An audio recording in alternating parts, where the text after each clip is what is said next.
Break के बाद एक बार फिर आप सभी का स्वागत है। आइए बढ़ते हैं आगे। छत्तीसगढ़ के राजस्व मंत्री जय सिंह अग्रवाल के एक बयान ने राजनीतिक सूबे में खलबली मचा दी है।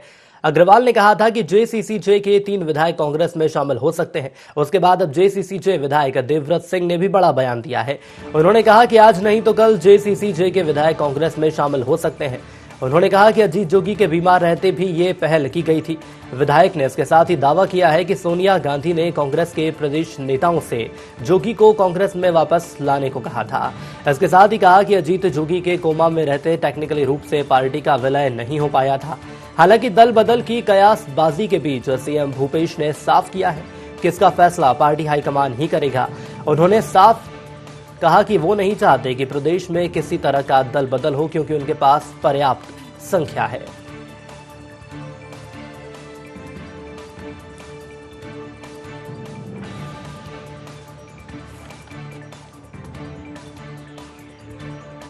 नारायणा हॉस्पिटल में कोमा की स्थिति में थे। उस समय भी कोई पहल की गई थी, जिसके फलस्वरूप सोनिया जी ने सीधे तौर से कांग्रेस के नेताओं को, प्रदेश के नेताओं को ये कहा था कि यदि हो सके तो जोगी जी को कांग्रेस में लिया जाना चाहिए। किंतु तब उस समय वो कोमा में थे, तो टेक्निकली रूप से दल बदल या इस तरह का विलय होना संभव नहीं था। ये हम लोगों के लिए बड़ा दुखद रहा है कि जोगी जी हमारे बीच नहीं है। उनका हम लोगों को लगता था कि कम से कम 10 वर्ष अभी जोगी जी रहेंगे मजबूती से, और उनके जाने के बाद मुझे नहीं लगता कि अब हम लोग कोई तीसरा विकल्प प्रदेश में प्रस्तुत कर पाएंगे या तीसरी पार्टी कोई खड़ी हो पाएगी। कम से कम अभी तो नहीं लगता। देखा, आना तो चाहते हैं, लेकिन अब ये है कि वो तो निर्णय तो पार्टी करना है, हाईकमान को करना है। तो क्या स्थिति बनेगी क्या नहीं, तो वैसे मैं नहीं चाहता कि कोई दल बदल हो। हमारे पास उसे पर्याप्त संख्या है, तो उसे कोई नहीं, लेकिन यदि लोग आना चाहें तो उसके बारे में हाईकमान फैसला करेगी। देखिए, अभी हुआ ही नहीं है फैसला, वो कार्रवाई हुई नहीं है, तो इसलिए मैं बोल रहा हूँ कि पार्टी हाईकमान इसमें सब बात को विचार करके कोई फैसला लेगी। मैं ये नहीं कह रहा हूँ कि हाईकमान उसको प्रवेश दे ही देगी। क्या फैसला लेना हाईकमान तय करेगा। तो राजस्व मंत्री जय सिंह अग्रवाल ने दावा किया है कि जल्द ही जेसीसीजे के 3 विधायक जो कि कांग्रेस में शामिल होने वाले हैं। पूरे मामले को विस्तार से समझेंगे। रायपुर की ओर चलेंगे। कुलेश्वर पांडे लाइव हमारे साथ जुड़ रहे हैं। कुलेश्वर, मैं आपसे समझना चाहूंगा, जेसीसीजे की यदि हम बात करें तो जो उपचुनाव होने वाला है छत्तीसगढ़ में, जेसीसीजे का कोई समीकरण इसमें नहीं है। क्या इसीलिए ये कयासबाजी लगाई जा रही है कि जेसीसीजे के 3 विधायक जो कि कांग्रेस में शामिल हो सकते हैं?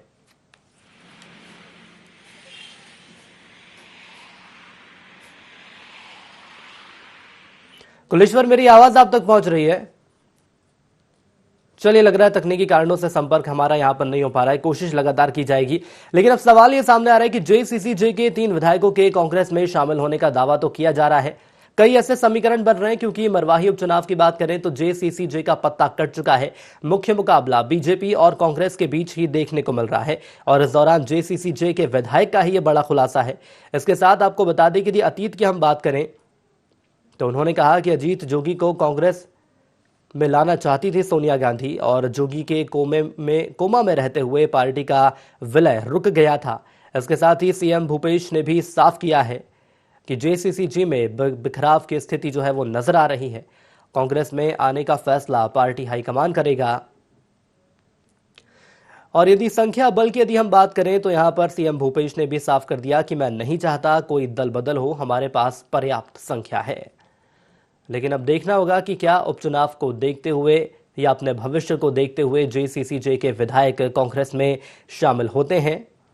छत्तीसगढ़ के राजस्व मंत्री जय सिंह अग्रवाल ने बयान दिया, और इस बयान के बाद खलबली मच गई है। अग्रवाल ने कहा था कि जेसीसीजे के 3 विधायक कांग्रेस में शामिल हो सकते हैं, और उसके बाद विधायक देवव्रत सिंह ने भी बड़ा बयान दिया। उन्होंने कहा कि आज नहीं तो कल जेसीसीजे के विधायक कांग्रेस में जरूर शामिल हो सकते हैं।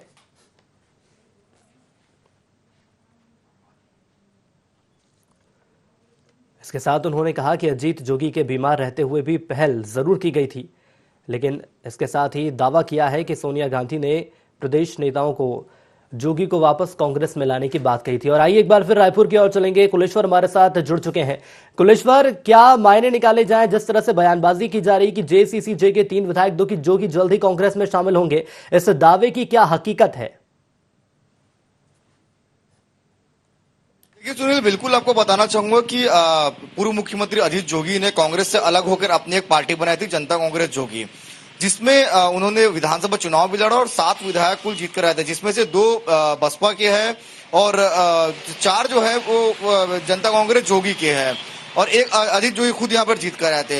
लेकिन कहीं ना कहीं अजीत जोगी के निधन के बाद अब जो बिखराव की स्थिति जेसीसी जोगी में दिख रही है, निश्चित तौर पे ये होना ही था, क्योंकि पूर्व मुख्यमंत्री अजीत जोगी के निधन के बाद अब बिखराव की स्थिति पूरी तरीके से हो गई है। अमित जोगी मरवाई से चुनाव नहीं लड़ रहे हैं, बचे इनके पास तो 6 विधायक, 6 में से 2 अगर बसपा के हैं, 4 जनता कांग्रेस जोगी के हैं। कहीं ना कहीं जिस तरह से देवव्रत सिंह का कल बयान आया, उन्होंने साफ तौर पे कहा कि मेरे ब्लड में कांग्रेस है, मैं कांग्रेस में जाना चाहता हूं। उन्होंने साफ तौर पे इच्छा जाहिर कर दी है कि मैं कांग्रेस में जाना चाहता हूं, लेकिन उनके इच्छाओं में पूर्ण विराम जो है कांग्रेस पार्टी ने लगा दिया है, क्योंकि कांग्रेस के मुख्यमंत्री भूपेश बघेल ने साफ कहा है कि जो भी फैसला करेगा वो हाईकमान करेगा, किसको लेना है किसको नहीं लेना है इसका फैसला भी हाईकमान करेगा। अभी इसमें कोई भी चर्चा जो नहीं की गई है, क्योंकि हमारे पास जो है संख्या जो है पर्याप्त है। निश्चित तौर पे 59 सीट पे जो है कांग्रेस पार्टी आज छत्तीसगढ़ में है, तो कहीं ना कहीं जो लगातार जो बात सामने आ रही है कि जेसीसी के विधायक जो है कांग्रेस में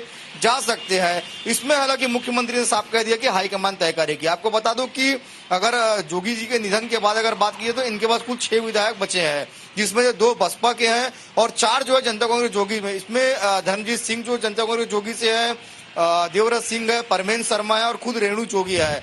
कहीं ना कहीं अगर कांग्रेस में इनको प्रवेश करना है तो इनको 3 विधायक की जरूरत पड़ेगी, लेकिन धर्मजीत सिंह ने साफ कह दिया है कि मैं कांग्रेस में नहीं जाऊंगा। चलिए कुलेश्वर, मैं आपको यहाँ पे रोकना चाहूंगा। जेसीसी जी के प्रवक्ता भगवानू नाइक जी हमारे साथ जुड़ चुके हैं। भगवानू जी, स्वागत आपका ND24 में। भगवानू जी, मेरी आवाज पहुंच रही है आप तक? भगवानू जी, यदि मेरी आवाज आप तक पहुंच रही है तो मैं समझना चाहूंगा, जेसीसीजे के 3 विधायक जो कि कांग्रेस में शामिल हो सकते हैं, ऐसा दावा किया जा रहा है। और राजस्व मंत्री जयसिंह अग्रवाल के बाद यदि देवव्रत सिंह की हम बात करें तो उनका भी यही दावा है। जी बताइए। देखिए, हमारे माननीय विधायक दल के नेता धर्मजीत सिंह ने इस संबंध में पहले ही कहा कि कौन वो विधायक है वो जाना चाहते हैं उसको सार्वजनिक करना चाहिए, और अगर जो लोग जाना चाहते हैं तो मैं तो इतना ही कहूंगा कि वो ना तो कांग्रेसी है ना ही जनता कांग्रेसी है, बल्कि वो अवसरवादी हैं, जो अवसर का लाभ उठाना अच्छी तरीके से जानते हैं। वो भी मरवाही चुनाव के ठीक पहले अगर ऐसी बातें आती है तो ये माना जा सकता है कि वो कांग्रेस प्रेम नहीं बल्कि सत्ता का मोह है। और साहब, ये कहा जा सकता है जेसीसीजे का तो कोई समीकरण अब उपचुनाव में हमें नजर ही नहीं आ रहा है, क्योंकि एक तरफ से बाइकॉट यहां पर कर दिया गया प्रदेश सरकार के द्वारा, या तो फिर ये कहा जा सकता है जो उन्होंने दावे किए गए थे, जो आंकड़े उन्होंने रखे थे सामने, लेकिन क्या जो अफसर निकलकर सामने आया है और अब जाकर तस्वीर साफ हो गई कि जेसीसीजे त्रिकोणीय मुकाबले में नहीं नजर आ रही है, क्या इसीलिए कांग्रेस में जाने की बात सामने आ रही है? फिलहाल क्या कोई ऐसी स्थितियां आप देख रहे हैं? मुझे ऐसा नहीं लगता कि ऐसा कोई कारण होगा कि हम चुनाव बाहर हैं इसलिए हमारी पार्टी को छोड़ के हमारे विधायक महोदय जाना चाहते हैं। देखिए, तो फिर नायक साहब, मुझे ये बताइए कि ये कैसी अवसरवादिता है, जरा इस शब्द का भी मुझे खुलकर आशय समझाइए। देखिए, आज सरकार है, आज सत्ता है, सत्ता में सबको मोह रहता है, और ऐसे समय में ऐसे कुछ अवसरवादी लोग जाते भी हैं, तो ये कहने वाली बात नहीं है, तो समझने वाली बात है। लेकिन मैं एक बात कह दूं कि छत्तीसगढ़ में जनता कांग्रेस का भविष्य है। 2023-24 में जनता कांग्रेस के बिना यहाँ सरकार नहीं बनेगी। मैं इस बात का दावे के साथ कह रहा हूँ। जो लोग जा रहे हैं हम उनका जो है ना शुभकामनाएं देते हैं, और मैं तो कहता हूँ भाई जो जा रहे हैं सार्वजनिक भी करना चाहिए कि हम जा रहे हैं या जाना चाहते हैं। जो लेकिन नायक साहब, यहाँ पर देखने वाली बात यह भी है कि चलिए यदि मान लिया जाता है कि ऐसे 3 विधायक है जो कि कांग्रेस में शामिल होंगे, तो क्या जेसीसीजे कमजोर होती हुई पार्टी नजर नहीं आ रही है? क्योंकि यदि उपचुनाव की बात करें तो उपचुनाव से तो पत्ता ही कट गया है। देखिए, हमारी पार्टी बिल्कुल कमजोर नहीं है। हम लोग बहुत दूर दृष्टिकोण को लेकर के पार्टी बनाई। हमारा जो उद्देश्य है वो आज की नहीं है, बहुत लंबी है। और एक तरफ 120 साल पुरानी पार्टी कांग्रेस है, दूसरे तरफ 40 साल पुरानी पार्टी है। अब चलिए, बिल्कुल, मैं सर आपको यहाँ पे रोकना चाहूंगा। हमारे साथ कांग्रेस प्रवक्ता विकास तिवारी जी जुड़ चुके हैं। विकास जी, बहुत स्वागत आपका ND24 में। जी धन्यवाद। विकास जी, दावे ये किए जा रहे हैं कि जेसीसीजे के 3 ऐसे विधायक जो कि कांग्रेस में शामिल हो सकते हैं, क्या कहना चाहेंगे आप? देखिए, कांग्रेस पार्टी की विचारधारा, नीति रीति और तमाम चीजों को जो भी मानने वाला रहेगा उसका स्वागत होगा। ये लोकतंत्र है। लोकतंत्र में इस प्रकार की प्रक्रियाएं होती रहती है, लेकिन चूंकि कांग्रेस पार्टी के पास पूर्ण बहुमत है, पूर्ण बहुमत की सरकार है, मुख्यमंत्री भूपेश बघेल के नेतृत्व में प्रदेश आर्थिक उन्नति की ओर अग्रसर हो रहा है और अगर कोई आना चाह रहा है तो स्वागत है। जोर जबरदस्ती का काम कांग्रेस पार्टी करती नहीं है। और लेकिन मैं सर ये भी समझना चाहूंगा आपसे, यदि राजस्व मंत्री जयसिंह अग्रवाल की बात की जाए तो उन्होंने बयान तो जरूर दिया है, लेकिन फिलहाल नाम सामने नहीं आए हैं। देखिए, अब ये तो कौन आना चाह रहा नहीं आना चाह रहा, ये उनके विवेक के ऊपर निर्भर है। जयसिंह अग्रवाल जी के पास कोई इनपुट होगा तो कह रहे हैं, और बड़े मंत्री हैं और उनका अपना अनुभव, तो निश्चित तौर पे ये बात होगी। और वैसे भी जोगी कांग्रेस जो है ये भारतीय जनता पार्टी की बी टीम के रूप में चुनाव में उभरी थी और उसके बाद जनता ने, प्रदेश की जनता ने इनका दुर्गत कर दिया। भारतीय जनता पार्टी ने इनसे अपना हाथ हटा लिया, तो सारे लोग अब इनका। लेकिन विकास जी तो जो दुर्गति हुई है यहाँ पर JCCJ की, यहाँ पर तो बीजेपी का ये मानना है कि इसके पीछे मौजूदा सरकार का हाथ है। देखिए, भारतीय जनता पार्टी की भी दुर्गत श्री डॉक्टर रमन सिंह जी ने कर दिया है। 13 सीट में उनको सिमटा दिया है। ये जो सत्ता का 15 साल का अहंकार था, भ्रष्टाचार, कमीशन खोरी जो चल रहा था, ये सत्ता को सरकारी नौकरी समझ बैठे थे और अपने मित्र के साथ मिलकर पार्टी को, प्रदेश को नुकसान पहुंचा रहे थे। जनता समझदार है, जनता ने इनको सत्ता से बेदखल कर दिया। बिल्कुल, लेकिन विकास जी अब देखने वाली बात होगी कि यदि ऐसे विधायक शामिल होते हैं तो जल्द ही उनका नाम भी सामने आना होगा। हमारे साथ जुड़ने के लिए आपको बहुत धन्यवाद। हमारे साथ संवाददाता कुलेश्वर जुड़े रहे, इसलिए कुलेश्वर आपका धन्यवाद, और JCCJ के प्रवक्ता भगवानू नायब साहब जुड़े रहे, इसलिए उनका भी धन्यवाद। तो JCCJ के 3 ऐसे विधायक जो कि कांग्रेस में शामिल हो सकते हैं, फिलहाल ऐसे कयास लगाए जा रहे हैं, लेकिन सूबे के मुखिया भूपेश बघेल ने यह साफ कर दिया है कि फिलहाल संख्या बल की यदि हम बात करें तो ऐसी कोई भी स्थिति नजर नहीं आ रही है, लेकिन फिर भी यदि कोई कांग्रेस पार्टी में जाना चाहता है तो उसका स्वागत है। इसी के साथ IND स्पेशल में इतना ही, दीजिए इजाजत, नमस्कार।